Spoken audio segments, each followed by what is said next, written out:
People would read about what product managers do, and they understand the processes, and maybe there are a few interesting theoretical things that they do. But when it comes down to it, they just thought product managers just get it done. Guilty. Guilty.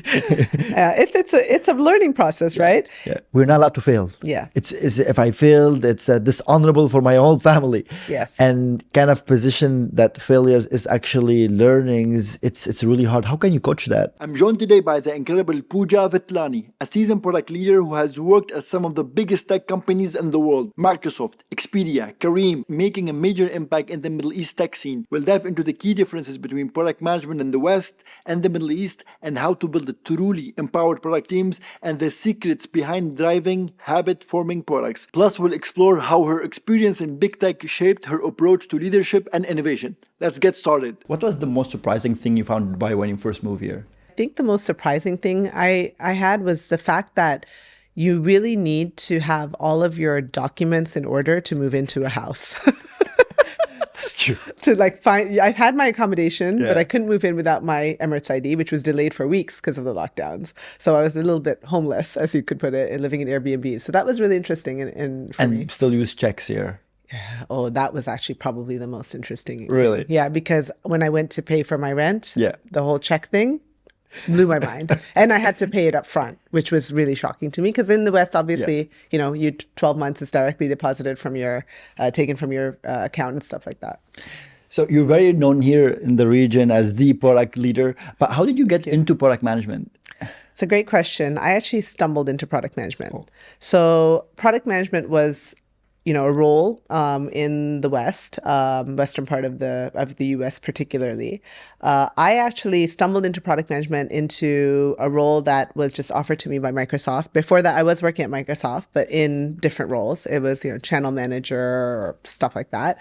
And I worked with product managers, and I saw what they did was really kind of figure out what we had to build, really. And so sitting as somebody outside of the head office, I would always be trying to push my agenda, right? Like I'd be like, okay, my country needs this, because I was sitting in Canada. Yeah. So how do I get that at the top of their priority list to do for what we want, when they had so many other people across different regions saying our country needs this?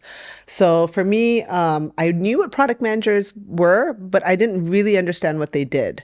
And I think back then, this was probably the early 2000s, date myself. Back then, I don't think product management was as defined as it is today. And it was still kind of being defined. So I was offered a role at the headquarters in a global product management capacity for a really, really cool product back then. We were going to compete with MySpace. At Microsoft, we're building a product called MSN Spaces, and it was just a really cool opportunity to be a product manager on that team. So I joined Microsoft in that capacity as a product manager and learned on the job. That's kind of how I stumbled into it. In your early tech days, you witnessed major disruptions. Yeah. Can you share an example of unexpected shift that reshaped your thinking on product management? Got you. Yeah. So I think that one of the things that really shaped my thinking in product management, I go back again to the early 2000s when I was really getting into product management. Social media was just coming out, right? So Facebook was really at that time used primarily in universities. And MySpace, like I mentioned before, that was pretty popular. Friendster, even before that, so there were all these social media products out there that were really interesting, but I didn't really have them on my radar. So for me, I always had this innate curiosity about what makes people do the things they do. And when I was younger, I'd watch true crime shows, stuff that's really popular now, but it was a bit weird for a child to be watching that stuff. But what was driving me to do that was just understanding, what makes people do the things they do. And with the advent of social media, there was this interesting shift that happened where these companies that were building these products were just driving a lot of engagement and usage. And there's a whole psychological element behind it. And I started to obviously be exposed to these products and see their growth, just trajectory being extreme. So I started to wonder, why are people doing this? Like, why are they so interested by these products, and why are they engaging and spending so much time and energy in them? And it really made me kind of reverse engineer and think through what are the things they're doing that are creating these habits, right? So for me, it's really been social media that I saw change, the way things are done and disrupt, what we thought was the norm. And it was really, I would say, Facebook that came along and changed the paradigm completely. MySpace was just for people who loved music. Friendster was interesting, but it didn't really have those engagement factors in them that really drove the engagement that Facebook drove once it went out of sort of that university usage base and just skyrocketed. So yeah, that was probably one of the biggest things in my career that disrupted the way we did things and the way I saw technology. And you moved from Microsoft, then Expedia. Correct, yeah. Those are two different product management jobs. Yes. Can you tell me more about it? Yeah, so Microsoft, when I was at Microsoft, was very tech driven, so very engineering driven, I should say. The way it would work is we would have some of the most brilliant minds in the country, like highly, highly pedigreed, qualified individuals, a lot of them from consulting backgrounds. And I say big consulting backgrounds, right? They would be in the product management seat most of the time. And what would happen is engineering would say, hey, give us a reason, we have this idea, we see these trends, or they would say, we're seeing these trends, let's build a product around it. And they would create these amazing, brilliant decks, which had all of the right information to help you kind of justify that investment. So they would do all of that research and put together all the documentation. And then when I was there, at least, it would be kind of tossed over to engineering. And UX and design all sat with engineering as well, not with closer to product. They're sat closer to engineering. So they would then, go into this black box, build this product, and then they toss it back to us at Microsoft and say, okay, now go get millions of users. And when I was working at Microsoft, I thought, okay, I'm learning a lot for sure. But I'm not really feeling like I'm involved in, making the bread, right? And so I just felt like inside me, there was something there was more to this in a product management role. So when I left Microsoft, I said, okay, I really want to find this role where I am part of the making of the bread. And I looked at a few different companies there. And Expedia, we had just had a relatively new CPO join the company. And that CPO came from Silicon Valley and had a really great reputation, still does. He's now the CPO of PayPal. And he was very, very invested in making sure that your product managers really understand the ins and outs of what makes a great product. And is very, very involved. So it's like much more kind of that, we used to call it pods, and then it turned into squads and stuff like that. So it's very much that kind of setup, that agile methodology. Of course, at Microsoft, it's still very waterfall. And the product manager was really at the helm of everything that was working. They were, really working with their teams to figure out what we're building, why we're building it, how we're building it, all of it. And I actually worked with a colleague of mine who had recently had some of the same experiences I had had at Microsoft, and he had joined Expedia. And I'd met him for a drink just casually, to catch up. Not even thinking Expedia was on my radar, because Expedia, I don't know if many people know this, was actually a spin-off of Microsoft. Oh, I did not know that. Yes, yeah. So back in the day, it was a spin-off of Microsoft. So I just assumed it operated the same way. So I wasn't even looking at Expedia. And it was very convenient for me to be at Expedia, because it was a 15-minute walk for me to get to work and back, right? Before remote days. So it was in my neighborhood, but I was like, nope, it's going to be the same as Microsoft. When I met with him, this is when he revealed to me all of this information. And I was like, okay, well, this actually is going to be my top target based on this. And so I literally chased Expedia for a job. I was like, you need to hire me. And that was in the States or Canada? That was in the US. So at this time, both Microsoft and Expedia, I was in the US. What are the major learnings that you carried from working in Expedia under the CPO? Oh gosh, so many. It was really about not just the foundational skills of being building great product and being a really good product manager, being super data driven, making sure that you are really thinking through the science behind product management. Why are certain products very successful versus others that are not? They're engineered into the product, right? And really, I was very fortunate that the job I got was actually the job I never applied for. I applied for every single product role there. And I really harassed the recruiter I was working with to get me a job there. There's one job I didn't apply for, and that's because I didn't understand it. It was a compulsion product manager job. Compulsion? Yeah. Okay. And I was like, what is this? And so she said, look, at some point she said, look, I'm just going to give your resume to every single hiring manager. Just, I'll call you, don't call me. Right. That's how it went. And I was like, okay, fine. That was kind of my last bit of conversation. I was like, oh gosh, I really hope somebody responds. Yeah. So she sent my resume to everybody. And the one hiring manager that came back was the one that I had zero interest in applying for. And that was that compulsion manager product manager job. And they came back and said, we want to talk to you about this. And beggars can't be choosers. So I was like, okay, I really want to work with them. Let me go in. And I was very, very fortunate because that job was all about creating habits with your customers. How do you get them coming back to Expedia to purchase products? Because at that time, what we found was about users do about, I think it was like 48 different searches across 72 different, or I think it was actually 72 different searches across 48 different websites and apps and stuff before they actually make a purchasing decision for travel. And so the idea is like, if they're doing that, then how do you know they're going to come back to Expedia and finish their purchase? So my job was to kind of figure that out, come in and make sure that they come back to Expedia and create some habits that get them coming back. So that was really interesting.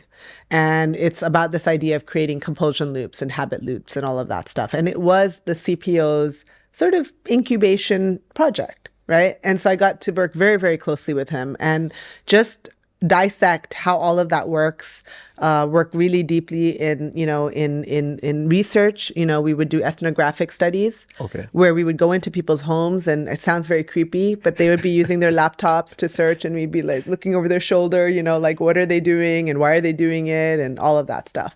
And then just taking all those data and insights and how do you transform what you're seeing as problems that they're facing, that they don't even know are problems, into really great opportunities for them.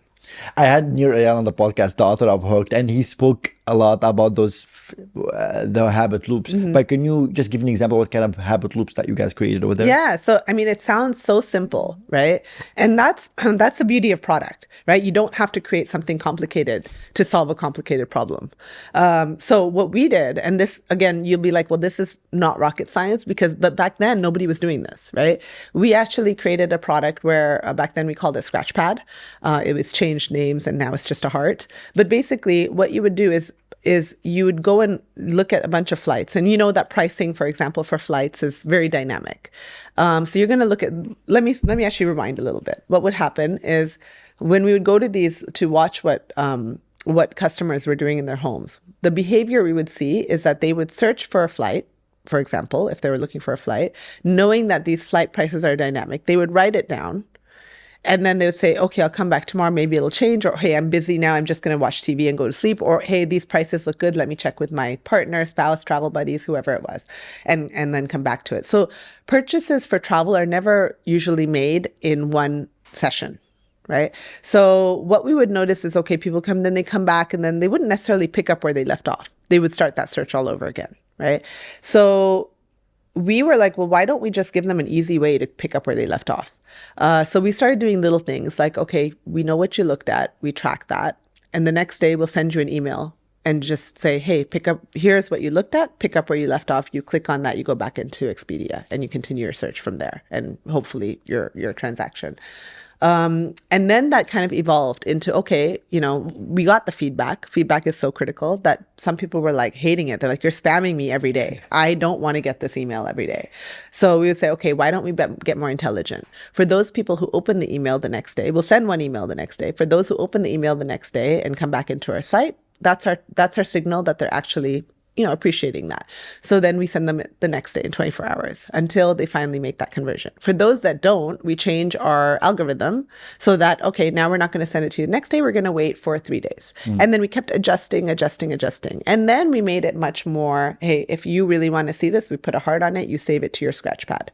And you can go back and we just remind you every few days, hey, check in your scratch pad, it's dynamically being updated and get you coming back. So creating those habit loops there. So it really takes that whole cycle of the habit loop that we talked about, which is, or that you probably talked about in your other podcast, which is sort of, give them a reason to come back, trigger them, give them a reason to open it up, and then get them to click on it and take an action and then come back over and over again. This requires really deep understanding of the customer behavior. It does, yeah.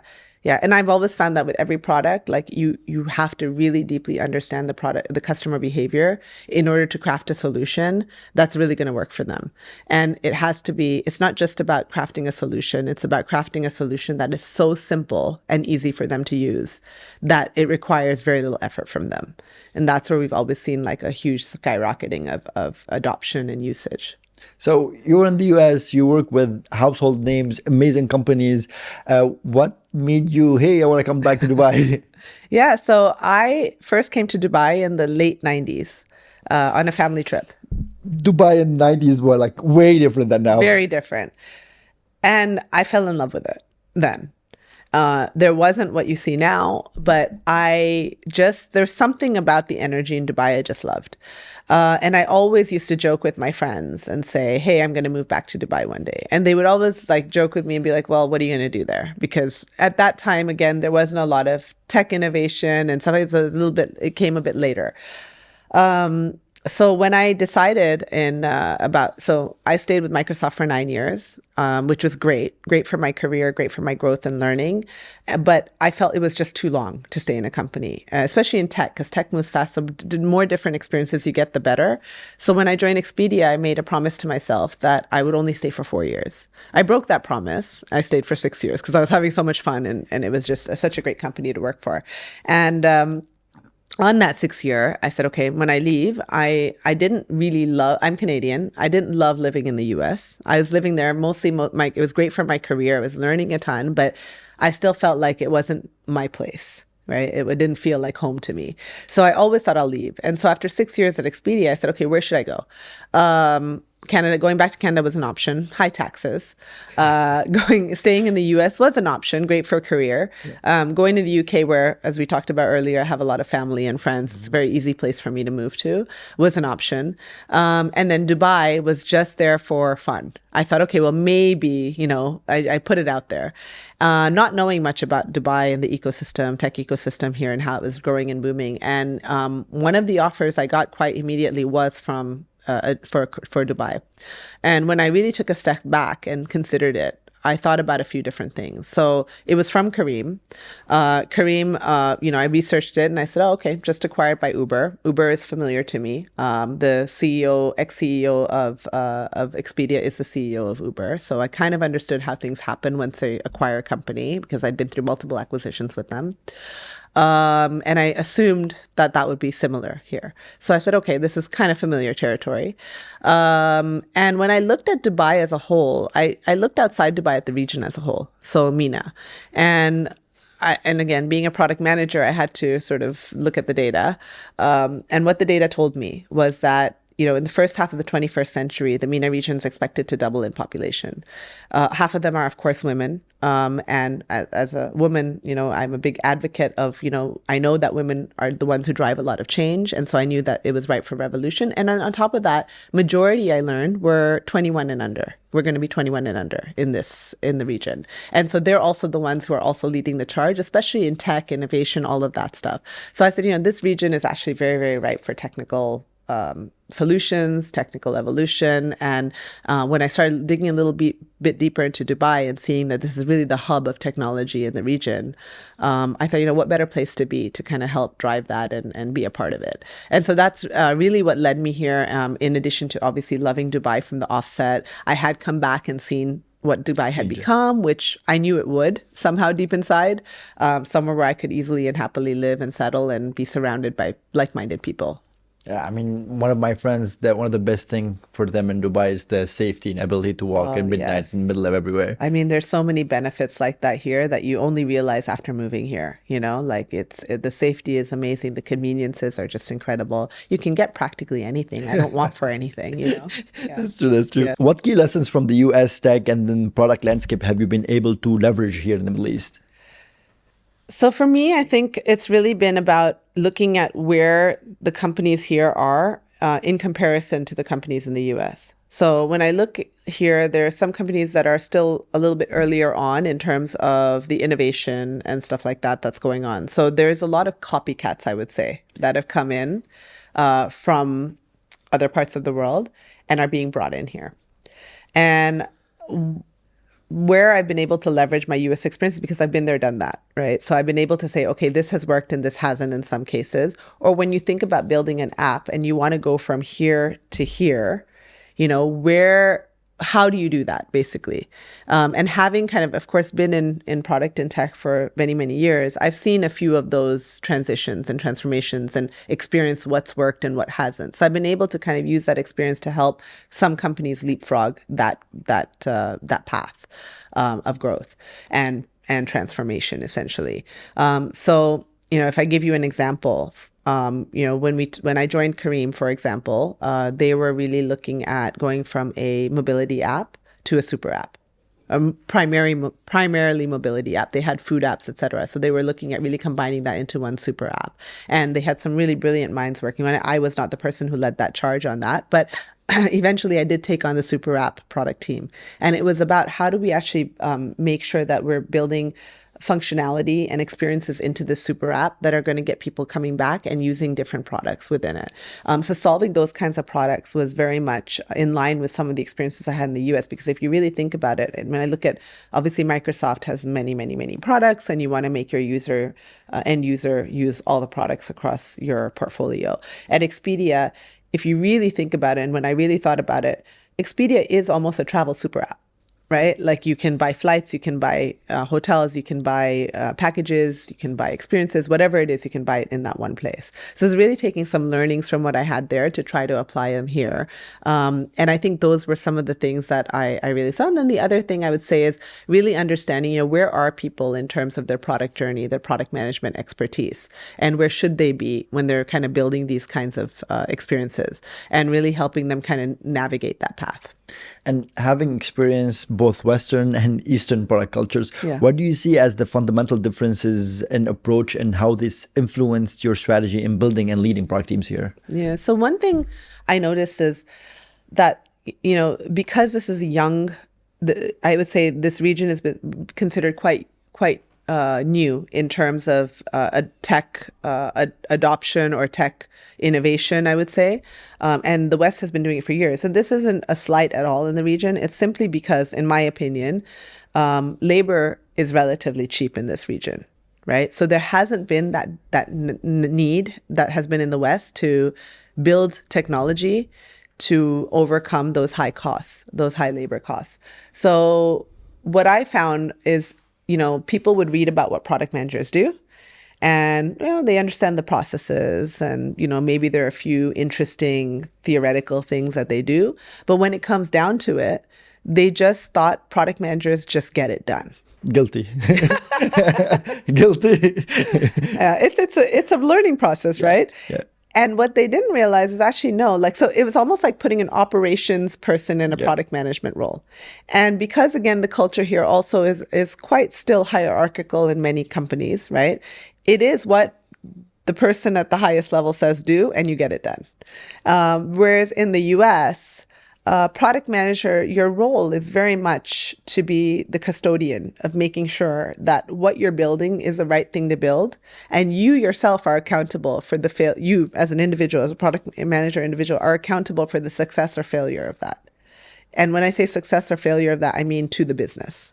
Not just that the product works, it doesn't work. There's a whole lot more. And so when you're put in that position, right, it's for the thick-skinned. It's not for the thin-skinned, right? Because when things go really, really well, you push your team ahead and you say, they take all the glory. When things go really, really bad, you say, shoot at me. I'm the culprit. And with that, you have to take on the responsibility of saying no. And oftentimes when people say, oh, product managers say no, it's actually not just saying no. It's actually saying, of all the things I've been asked to do, right? Of all the things everybody wants, what are the things that are going to drive the highest impact that we can feasibly do in the time frame we need to do it, with the resources that we have? And then be able to say, this is why I prioritize what I prioritize. And yes, you can come and talk to me and try to sway my mind, but I've done all the due diligence. Each of you stakeholders has been involved in this. But ultimately that decision is mine and I have to take that decision. That empowerment I've not seen really in the region yet. I think because, again, like I said, the maturity and the understanding of product hasn't been here long enough. And so it's really still a learning curve. And when people, and it's hard to change behaviors and these ingrained, nuances. But I think when leaders start to see the impact that this can have when you have an empowered product team, they will start to see actually, as long as that team has the right training, has the right experience, has the right guidance on how to do this, they see the impact that teams like this can have and product managers like this can have. I think it'll be much easier for them to kind of let go of the control and say, okay, you know what, I trust you to make the right product decision. I'm just going to give you the guidance on what needs to be done for the business. And I want you to drive it. And yes, I want to be involved in the process. I want to be able to give my opinion and understand why you're making the decisions you're making and challenge you on them. But I don't necessarily need to be the last voice in it. And it's okay to fail. Failing is part of product management. It's not part of our culture. It's not. It's really hard. But what's your take on the founder mode? Now it's very popular in the US, where the CEO is basically very much involved with everything. I honestly think there's no company I've ever worked for or with where the CEO is not involved with everything, right? So to me, I think it's just another variation of what already exists, but it's positioned a different way, right? So even in Expedia, Dara, who is our CEO, he would spend one day a month in front of all of our product teams. We would do a monthly product review in front of him, and he would be very involved. And if for whatever reason he was traveling that month, he would go through every single page of monthly product review. Monthly product reviews. Every single executive sat across us in a boardroom, and we would take turns as different products of 30, 40 product teams would come in front of him and present what they did last month, what they did this month, what they learned, what they winned at, what they failed at, and what they're going to do next. So, and that executive team sat there for a full day. You can imagine how expensive That's very that panel expensive was. meeting, yeah. Yeah. And sat there and gave feedback, gave inputs, gave thoughts, and you would sit there and you would have a conversation. You could even push back on them and say, no, this is why I did what I did. And here's why we're doing what we're doing. Or you could say, yeah, actually, that's a great idea. We never tried that. And you would answer their questions. And you would prepare, your whole team would prepare for a week for that meeting. And you would, alongside doing your job, your day job, but it was the most valuable time spent. So I think if CEO is disengaged from everything they're doing, especially at a early stage, startup, it's a red flag. But I also think that the CEOs that should be maybe adopting what they're now calling the founder mode are ones that should really, really understand what product and tech do, so that they can provide the right level of guidance. It's very interesting. So as a product manager, they would say what they've done last month, what they're doing this month, and the learnings with their wins and their failures. Yeah. And it was actually interesting because wins and failures were considered wins. When you came back and you said we didn't actually learn anything, well, then that was a real failure, right? One of the, again, here in the region, in the Middle East, one of the hardest thing as product culture for me to adopt, and for me now as head of product to teach, is accepting failures as learnings, because we're not allowed to fail. Yeah. It's if I failed, it's dishonorable for my whole family. Yes. And kind of position that failures is actually learnings. It's really hard. How can you coach that? So I do some coaching as well, professional coaching, and this comes up often. And the way I talk about it is about life. Take yourself out of the professional environment. If you think about just your life in general, right? Like, what have you failed at? I think I fail every day at something, right? In all honesty, I'm not just saying it, but I can think of this morning, I failed at two things if I just think about my morning. But every failure, if I ask you about your life and I say, name one thing that stands out to you that you failed at. And then I ask you, well, how did that influence your life? There's always something positive that's come out of it. Something you've learned and something you've changed and something that's actually resulted in a win. You have to put that same context, because failure is a part of life. It's going to happen, right? And it happens often. It's when you don't do anything about it or learn from it, that's when it's a real failure, right? So if you apply that context to work and what you're building, because you don't know everything, but if you do it in a way that you can measure whether you failed or you succeeded, That's the only way you're going to know you failed at all, right? And so then that's where the sort of data-driven approach comes in, et cetera. Like, how do you actually figure out if you failed or not when you're building a product? And that's kind of where that fits in. Companies here sometimes hire top talent only to micromanage them. How do you create an environment that truly empowers your teams and nurture high agency? Yeah, it's actually a very good point. That does happen quite often, and as I'll give it to you from two perspectives. As a leader, I think you need to be that person in between the micromanagers and the team, and you have to coach your leaders if they're micromanaging on how not to micromanage. And then you have to coach your team on the fact that, like we talked about just earlier, it's okay to fail, right? Just be smart about it. Meaning, if you come to me and say, I did this thing and it's a huge failure, I'll ask you questions about where's the data to show you failed? What did you do to prevent it? How did you think about it? And there are processes and systems you can put into place, which really force, especially for product managers, to think through their hypotheses in a way that they can justify the failure, right? Where they say, okay, this is the data that I know exists that will lead me to make this decision. And this is a hypothesis I have as a result of that. And here's how I'm going to implement a solution. And here's how I'm going to measure if it fails or succeeded. And then go back once you've implemented that and you see, okay, did I fail or did I succeed at my hypothesis? Scientific approach, this is how they do it in labs, right? It's not rocket science. So at the end of the day, if you implement the right systems and you also give your teams the security of knowing that if you fail within these systems and processes and you're applying them, it's okay. It's learning, we're growing, we're figuring it out. Nobody knows everything.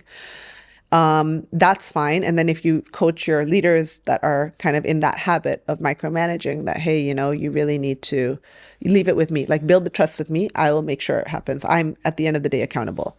That's kind of how it works. Now, if you are a micromanager and you can't get out of that just because that's how you're habitually have habitually been doing things, then I think it's really about, executive coaching and building that trust with your team and making sure that you yourself are building those leadership skills that enable your team to come in and have that high agency and do what they do best, because people do what they do best when they're not micromanaged, right? They do what they do best when they feel that they're trusted and that they're allowed to make decisions, and they're still held accountable to the systems and processes you've put in place to make sure that they don't tank the company. They're doing them at the scale which you can afford to fail it forward, During your time at Careem, what were some of the most unique challenges you encountered in scaling a tech team, urban platform in the Middle East? And how do those experiences reshape your approach to product innovation and leadership? I would say, but during my time at Careem, incredible company, incredible leadership team there as well. They what they've done in the region is just bar none. So when I came in, like I said, I can't take a lot of credit for where they were going because they already had that strategic direction to go from a mobility app to a super app. And bring that all together. So when I joined, I actually headed their mobility team. And that's kind of where I said, okay, this is really, really interesting. What they had is a platform that they had tons of users across the region on. So what I quickly realized is that is their base for growing the super app, right? You want to take your most engaged heavy base and then get them to be the adopters of everything else. So it's really looking at, how do we optimize that base of users and encourage them to use the other products that we're going to be building as we evolve into a super app. And then it became, through my time there, I managed a few more teams, and then I ended up managing the super app platform. And that was at a very interesting time where we had launched the super app, and we'd had some other great leaders who were involved in that, leave Careem at the time. So I got to take a look at it and say, okay, if we are building on this base of things, what do we need to do to make sure that these users that we knew were heavy users are going to be enticed to try these other products? Because when you're building a super app, it's about one user using multiple products. And that's how you kind of create that, you establish yourself as a super app. So it was really about understanding where were the data gaps, which there were many, right? So where are we not collecting data? Because if you don't know what the behaviors are on the app, on the super app, you don't know what you're driving them towards. So it's kind of looking at it from that lens and saying, okay, where do we need the data? And then on top of that, really quickly strategizing, how do we personalize experiences? Because your needs are going to be different from my needs. And if we're tracking what you're doing, we can very easily get you to use something else. So for example, if we know that you order a pizza every Friday night for your family, and we know that you usually order it at 6 p.m. We can see that you're getting in a cab, in a hala or whatever the case is through Careem, or we can track your behavior and say, okay, usually you're getting back, you're using our app at this time. And as you booked your trip, we can say, okay, by the way, there's a lot of traffic. As you can see, you're waiting for your hala. Why don't you order your pizza now? And when you get home, you'll have it delivered, right? So really putting together these use cases that are very personalized to users. So we started exploring what that would look like so that your experience on Careem would be very different from my experience on Careem. And that's kind of, before I left, we were kind of exploring and putting together that. And then what does a platform require in order to be able to do that? And so for us, it was very much about being able to track you, Mahmoud, at a customer grain versus me, Pooja, at a customer grain where my needs are very, very different. And being able to say, what are your behaviors and patterns and what are the things that you're explicitly doing that we know that will drive you to do whatever your needs are, and what are the things that we can take, that implicitly take, that we assume based on some of your behaviors you might be interested in. And then we can present those to you at the right time, at the right place, through the right channel, whether it's a notification, an email, SMS, whatever the case may be, right? However we're communicating with you. So really putting all of that together so that when you look at the super app, you think, this is my super app, right? It's working for me. So interesting concept. So every person have a different version of their own Careem app. Yeah, highly personalized, yeah. And then you moved to Kitopi. Yes. Can you share the inspiration behind creating the product academy at Kitopi? And what are the core principles are you teaching to help budding product managers to succeed? Yeah, sure. So Kitopi, another incredible company with incredible leaders. And they really grew very, very quickly, So what I found in Kitopi was amazing product management team I inherited. A lot of them, some of them did, but a lot of them didn't come from a product management background. So they grew and they learned on the job as the company grew and learned.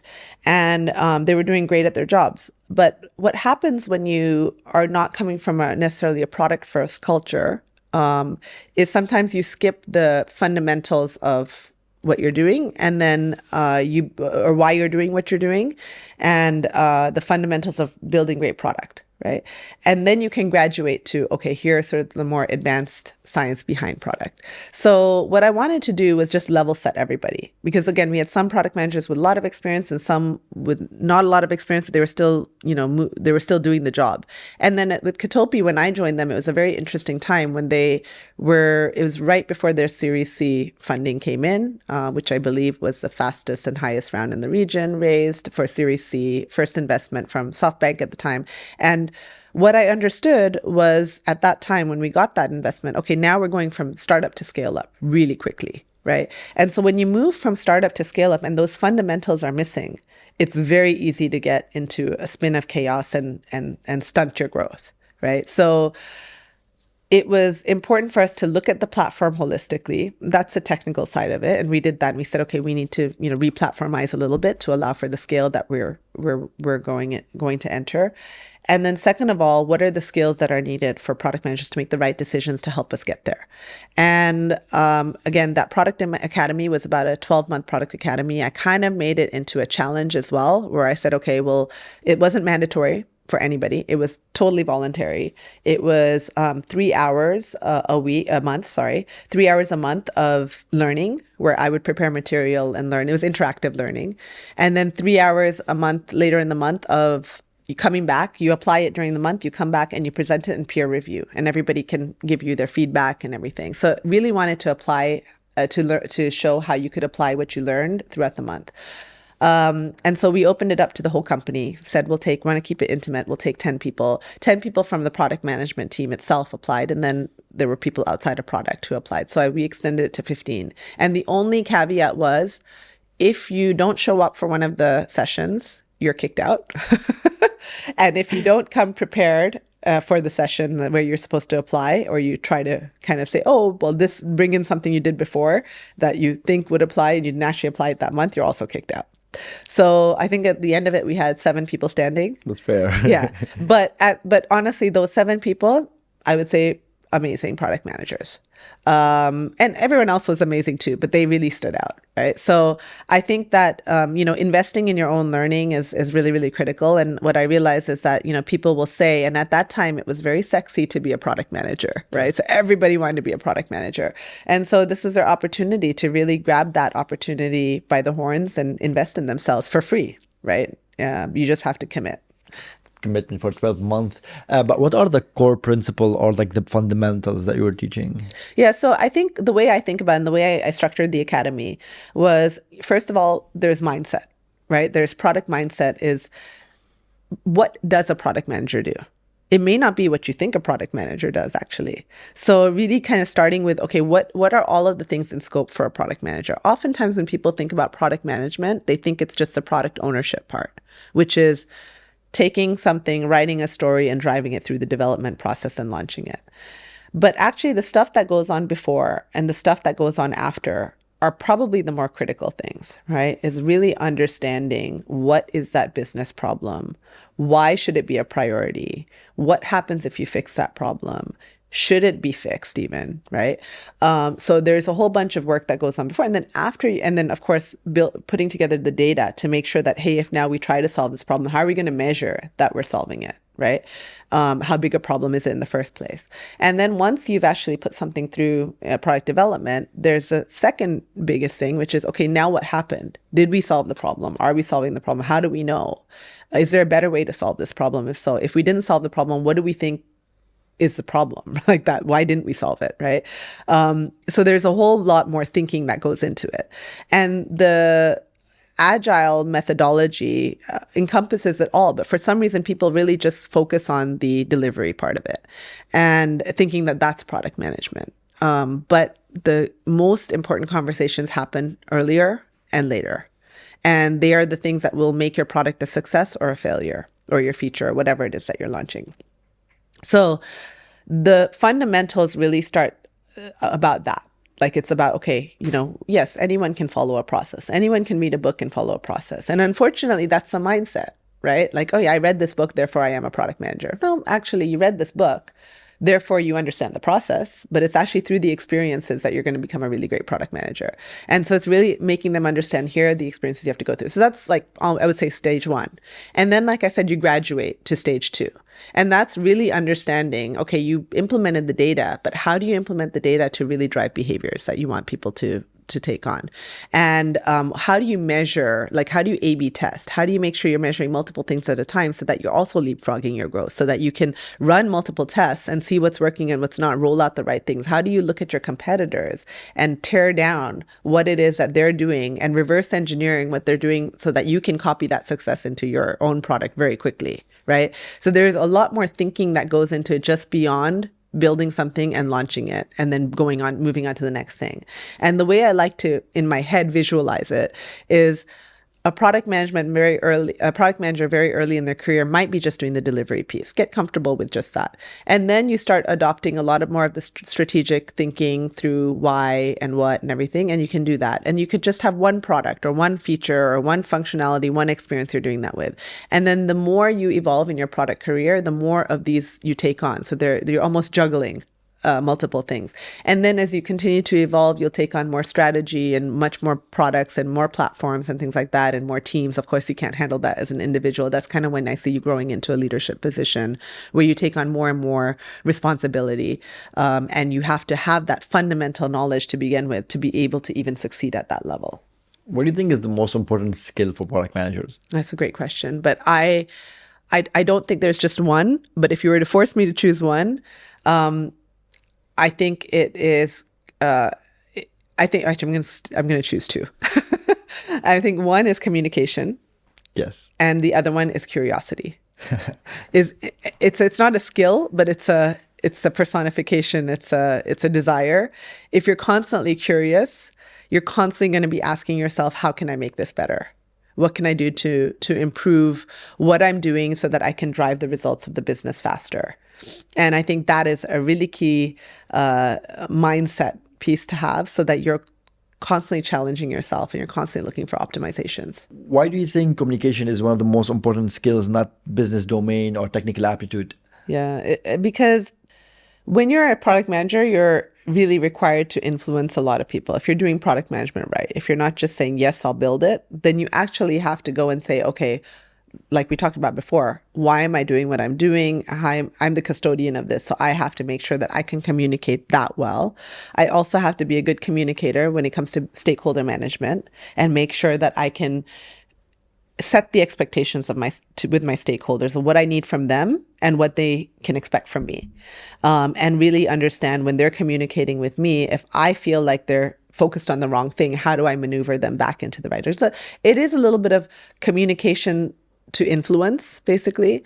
And if you can't communicate well, then I think that your influence is also, unfortunately impacted by that.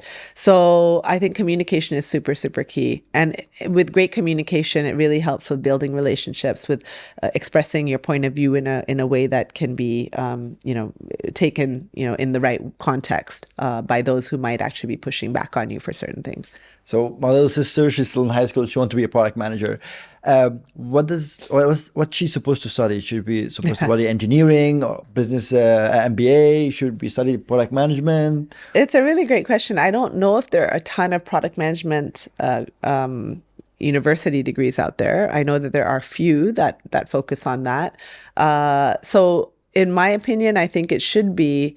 I think you are more likely to get into that with a business side of things, because I'm not a technical person, for example. I've learned what I need to about technology on the job. I don't have domain expertise, so I've gotten a great breadth of what I understand.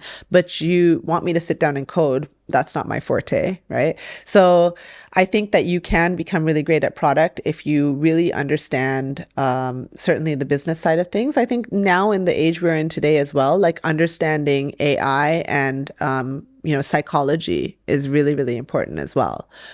Human behavior, all that stuff. So I think that that's really going to be a really great direction for people who want to get into product management, to kind of just understand, value business in the digital space, obviously, and that's something that they do. I can't imagine a business degree today that doesn't, have that as an aspect of it. But also really the human behavior side of things, I think is very, very important. Okay. So let's say she studied in college and she got her first job as a junior product manager, which is very rare jobs nowadays. Yes. What do you think this is the most important things that she need to focus on as like a junior product manager in her career? Yeah, I think for her, if she really focuses on data, understanding data, that is going to set her up for success. Because data is at the core of everything, right? True. And so, actually a lot of people who start as junior product managers, they focus a lot on, they are business analysts in many ways sometimes, and they are starting on the data side of things. But I find that then when they graduate to being a junior PM, they kind of forget all of that. And they kind of go, okay, now I can go build stuff. But no, actually the data is the core of what you're doing and why you're doing it. So, making sure that you keep that at the core of everything you're doing, but really getting deep and understanding not just where I'm getting the data and, how I'm tracking things and all of that stuff, but the why behind it, right? Like, why is it important to look at the data in this way? And what insights can I glean from the data? So the best business analysts I've worked with are always coming to you with insights. They're not just showing you a report in a dashboard. They're actually saying, hey, did you know this happened and this happened? And why do you think this happened? They're asking the questions, right? Why do you think we saw this on the weekend? Or this is starting to decline? What should we do about it? Those kinds of things. To be very transparent, yeah. I made a mistake as a senior product manager. I was very under a lot of pressure. This was my excuse. So I launched a very important feature, but I didn't have time. So I didn't launch a way that I can track it. Yes. And I got a talk to with my CPO, like, Mahmoud, don't ever do that again. Yes. That's a silly mistake. And now as a head of product, I'm seeing the same problem with my team. Yes. How do you coach that? Or is it a common thing in this region? It's extremely common in this region, number one. And it's, if a head of product, for example, you know this, so you almost inherently, because you went through that lesson and that failure, right? So you almost like that taught you this always has to be done. And so I think it's really about setting the fundamentals with your team. Again, it's starting from the fundamentals, right? Like asking the question, well, how do you know that's going to work this way or that way? And like we talked about a little bit before, setting up almost these templates or these systems where they are forced to think about the data before they even build anything. To justify why you're building something, I want to understand the data. And when we talked a little bit about those monthly product reviews at Expedia, they were all like done like that. We would say, here's exactly why we're building what we're building based on data.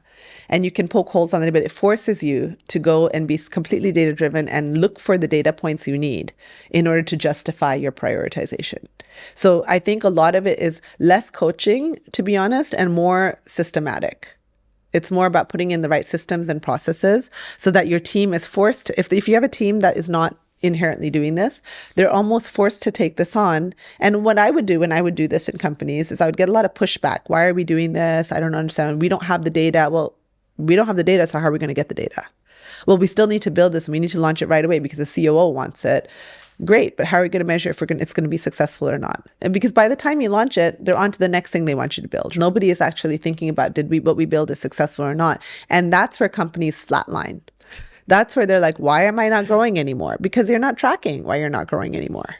So you mentioned not measuring is very common here. Any other mistakes that you feel here is very obvious? I think that, there is an inherent, also, it's probably an unpopular opinion, but because there are companies that will sometimes grow very fast here, and they have teams in them that have been part of that growth, there is a slight lack of humility. We drink our own Kool-Aid. Yes. I think there's slight lack of humility where, hey, look where we got within 3 years, 5 years, 10 years. You're telling me I don't know what I'm doing. I think that's actually a big stark difference I see between the US and here. In the US, people are super hungry to learn and grow. They don't expect promotions every 6 months. They don't expect to go from junior product manager to CPO within a year or two, right? You actually have to work for 20, 30, 40 years sometimes to get there, if even, right?